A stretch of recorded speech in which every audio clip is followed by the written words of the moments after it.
First of all good afternoon sir सबको। Sir सबसे पहले तो आपको कॉन्ग्रेचुलेशंस आपका GIB exam thank you sir, thank you. And sir आप अपने बारे में कुछ बताइए। सर मेरा नाम विक्रांत कुमार हुआ।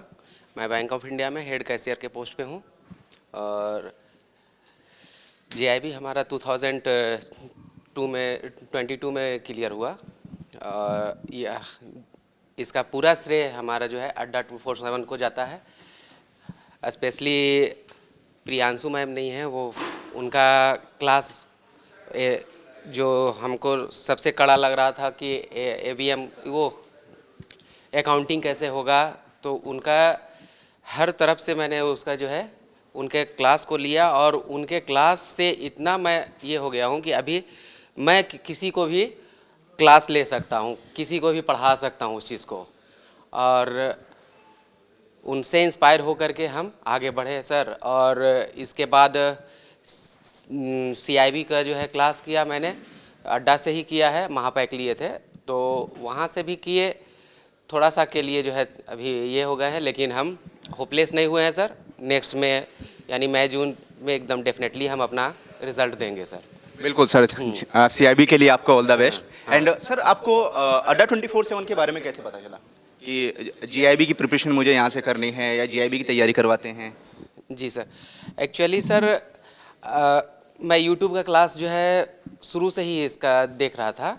आप लोग का क्लास आ रहा था सर, परवीन सर का आपका क्लास जो था मुझे बहुत अच्छा लगता है। पीपीवी, फिर निकिता मैम का बाद में क्लास आया, वो एकदम बच्चे के जैसा पढ़ाती हैं, सबको समझा करके हर टॉपिक को जो होना चाहिए बेसिक पहले तो एक कहानी के जैसा वो समझा देती हैं, जिससे कि हमारा कंसेप्ट पहले ही क्लियर हो जाता है।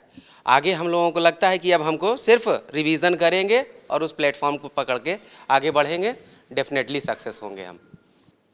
सर जब आप जीआईबी की तैयारी कर रहे थे तो ऐसे कौन से पॉइंट्स आपको लगते हैं कि जिसकी वजह से आपका जीआईबी एग्ज़ाम क्लियर हो पाया, कि लगता है कि पहले भी मैंने जीआईबी की तैयारी की थी लेकिन ये पॉइंट है जिनकी वजह से मेरा जीआईबी एग्ज़ाम क्लियर हो पाया? एक्चुअली सर मेरा ज्वाइनिंग पहले तो 2011 का है। मैं उसके बाद कुछ हमारे साथ घटना भी हो गया, हमारे साथ कुछ हुआ था प्रॉब्लम, उसको छोड़ करके उसके बाद फिर जब हम सीरियस में लगे तो बुक से तैयारी कर रहे थे। हमसे बुक से पढ़ाई नहीं हो पाता है उतना, क्योंकि बुक में होता है बहुत सारा होता है, लाइन वाइज पढ़ते रहिए। और जब हम यूट्यूब का क्लास लिए तो उसमें सेव करने का जो ऑप्शन आ जाता है, तो फिर हम बैंक में काम भी कर रहे हैं, कुछ भी ज़रूरत हो गया, कुछ ऐसा लग गया, 10 मिनट 20 मिनट का क्लास होता है, आधा घंटा का क्लास होता है, लेकिन उसको फास्ट फॉरवर्ड करके हम 10 मिनट 20 मिनट में उसको एक क्लास को हम लोग करते हैं सर। वो बहुत ज़्यादा बेनिफिशियल होता है हमारे लिए सर। अच्छा, बहुत सारे जो एस्पेरेंट्स हैं, कैंडिडेट्स हैं, जब जीआईबी की तैयारी करते हैं तो मॉक टेस्ट को स्किप कर देते हैं, मॉक टेस्ट से प्रैक्टिस नहीं करते हैं। कि आपको क्या लगता है कि जब आप एग्ज़ाम की तैयारी कर रहे थे और जब आप एक्चुअल में एग्ज़ाम देने गए तो क्या आप मॉक टेस्ट की प्रैक्टिस करके गए थे? मॉक टेस्ट की प्रैक्टिस स्टार्टिंग में एक बार हम नहीं करके गए सर, मेरा शायद तो वहाँ हमको सारा कंसेप्ट क्लियर था, बट क्वेश्चन वहाँ आ रहा था, दुविधा में रहते थे 50-50, ये सही होगा ये सही होगा, इस तरह का रहता था, इस कारण से हम फेल हो जाते थे सर। उसके बाद जब आप लोग का मॉक टेस्ट वगैरह आना चालू हुआ, फिर हम महापैक में इनरोल किए, उसके बाद जो है पूरा जो है मॉक टेस्ट सब दिए। और मॉक टेस्ट तो हम आपका सर बोले इवन बोलना नहीं चाहिए, बाथरूम में भी हम जाते हैं तो उसको सुनते रहते हैं। कोई गाना सुनता है, मैं क्लास को जो है उसको अटेंड करते रहता हूँ।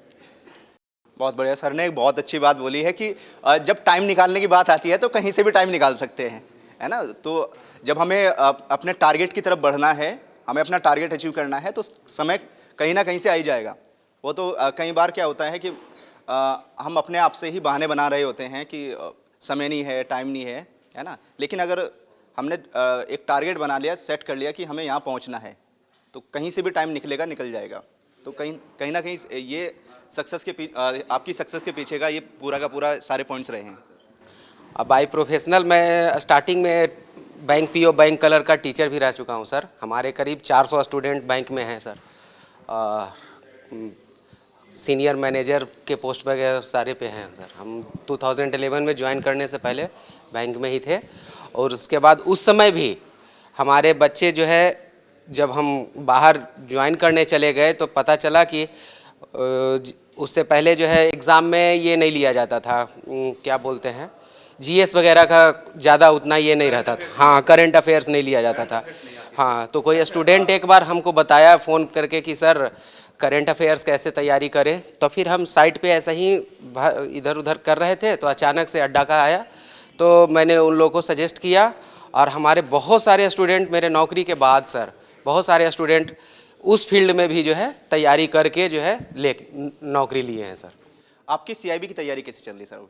अभी बहुत अच्छी चल रही है सर, कर रहे हैं सर। आपका इस बार 2 नंबर से हम फेल कर गए सर, 2 नंबर एबीएम में और 3 नंबर बीएफएम में कम गया सर, 42 और 43 रहा सर। क्या कमी लगी आपको कि मेरा प्रिपरेशन कम था सर, कि एबीएम मेरा क्लियर नहीं हो पाया, बीएफएम मेरा क्लियर नहीं हो पाया, ऐसी क्या कमी लगी? एक्चुअली कुछ पर्सनली हमारा कुछ प्रॉब्लम हो गया था, इस कारण से तबीयत ठीक नहीं रहता है सर, हम शुगर पेशेंट भी हैं, तो उस कारण से थोड़ा सा टाइम नहीं दे पाए थे। बट जो हमारा महापैक में था, जो क्वेश्चन आया सारा कुछ जो है वही क्वेश्चन आया जो हम लोग पढ़ रहे थे उसको।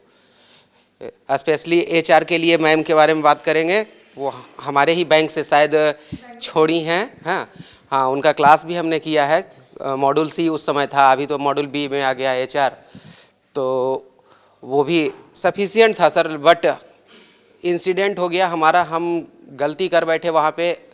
बैंक प्रमोशन का एग्ज़ाम के लिए ऐसे ही ट्रेनिंग के लिए हम सोचे थे कि उस भी दरमियान कुछ टाइम मिल जाएगा, तो ट्रेनिंग के लिए चले गए और ट्रेनिंग था मेरा 21 से लेके 26 को और 27 को एबीएम का पेपर था, तो क्लास वहाँ पे नहीं हो पाया सर, उसके कारण से वहाँ पर हाँ थोड़ा सा उससे हो गया सर, अदरवाइज डेफिनेटली क्रैक करते सर हम। चलिए, अब की बार क्रैक हो जाएगा, अब की बार तो अब आराम से क्लियर हो जाएगा। बट अब की बार एक टारगेट भी सभी के लिए सेट हो गया है, 4 कंपलसरी पेपर हैं और 1 इलेक्टिव पेपर है, तो 5 पेपर पास करने हैं। हमारे साथ जितने भी कैंडिडेट्स एस्पेरेंट्स यूट्यूब पर कनेक्ट है, जुड़े हुए हैं, जिनका अभी हाल ही में जीआईबी का एग्ज़ाम क्लियर हुआ है, तो आपको ये बात ध्यान रखनी है कि हमें पहले हमारे पास 2 कंपलसरी पेपर होते थे पास करने के लिए, अब हमारे पास में 4 कंपलसरी पेपर हैं पास करने के लिए, ठीक है। और 1 इलेक्टिव पेपर चूज़ करना है। रिटेल बैंकिंग अब नहीं रहा, रिटेल बैंकिंग को सीआईबी से रिमूव कर दिया गया है, तो रिमेनिंग 5 हमारे पास में इलेक्टिव पेपर हैं, जिसमें से हमें कोई एक चूज़ करना है। और पाँचों के पाँचों जो इलेक्टिव पेपर हैं उसमें भी अब की बार सोच समझ के पेपर को चूज़ करना होगा। क्यों? क्योंकि इलेक्टिव पेपर एक ऐसा सब्जेक्ट होता है जो हमारा स्कोरिंग सब्जेक्ट भी होता है, लेकिन अब की बार रिटेल बैंकिंग में कई एस्पेरेंट्स को हमने फेल होते हुए देखा है, क्योंकि हल्के में लिया गया है ना, हल्के में ले लिया कि रिटेल बैंकिंग तो हो ही जाएगा, 60-70 तो ले ही आएंगे। बट अब की बार इंस्टीट्यूशन ने क्या किया, उसमें कुछ आउट ऑफ द सिलेबस जाके ऐसी ऐसी चीज़ें डाल दी है ना, जहाँ से क्वेश्चंस आए हैं, ठीक है। चलिए, तो यहाँ पर जितने भी एस्पिरेंट्स कैंडिडेट्स हमारे साथ में कनेक्ट हैं, जुड़े हुए हैं, लगातार जीआईबी एंड सीआईबी के एग्ज़ाम को पास करने के लिए कंसिस्टेंसी बहुत ज़रूरी है, लगातार प्रिपरेशन करना बहुत ज़रूरी है। थैंक यू सर, अपने जो थॉट्स हैं हमारे साथ शेयर करने के लिए।